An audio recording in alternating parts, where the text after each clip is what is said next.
भारत के सबसे ज्यादा जीने वाले इंसान। नंबर 5, स्वामी शिवानंद, भारत के 125 साल के बुजुर्ग, जिन्हें अभी हाल ही में पद्मश्री अवार्ड दिया गया था।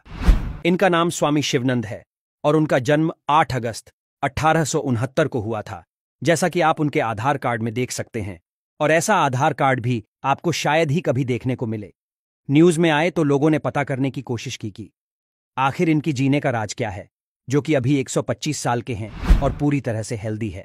तब उन्होंने बताया कि उनके डेली रूटीन की वजह से जी रहे हैं और डेली 1 से 2 घंटे योग करते हैं। वह खाने में ज्यादा मसाले वगैरह भी नहीं खाते।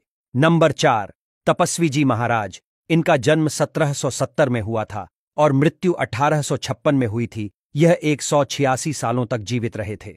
पटियाला के राजकुमार के रूप में जन्मे। जहां इनका जन्म हुआ वो किसी राजशाही महलों से कम नहीं था।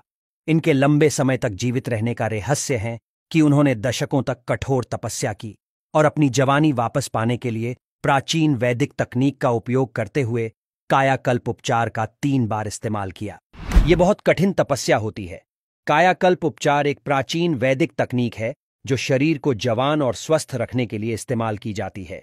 नंबर 3, देवराहा बाबा। देवराहा बाबा इंडिया के उत्तर प्रदेश से थे।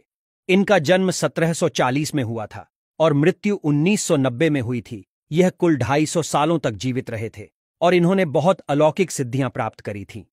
कहा जाता है कि ये बाबा बहुत चमत्कारी थे। इनका आशीर्वाद लेने बहुत बड़े लोग आते थे। देश के पहले प्रधानमंत्री जवाहरलाल नेहरू, राजीव गांधी से लेकर अटल बिहारी वाजपेयी भी आ चुके हैं। नंबर 2, महाष्टा मुरासी। यह शख्स पिछले 181 साल से जीवित है और जो अभी भी अपनी मौत का इंतजार कर रहे हैं।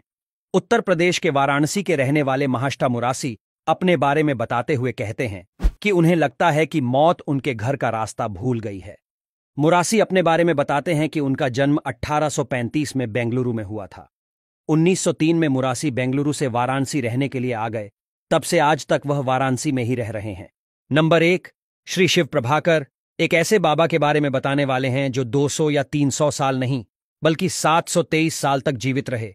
हम बात कर रहे हैं श्री शिव प्रभाकर सिद्ध योगी जी की, जिनका जन्म 1263 में अकावूर मारा में हुआ था और महज 9 वर्ष की आयु से ही उन्होंने गुफाओं में ध्यान लगाना शुरू कर दिया और इतनी सिद्धि हासिल कर ली कि वे लोगों के भविष्य से लेकर वह क्या सोच रहे हैं सब बता देते थे।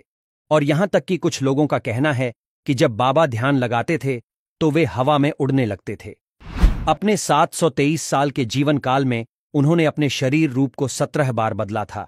उनके पास इतनी ज्यादा सिद्धियां थीं कि दक्षिण भारत के 18 सिद्ध योगी में गिने जाते थे।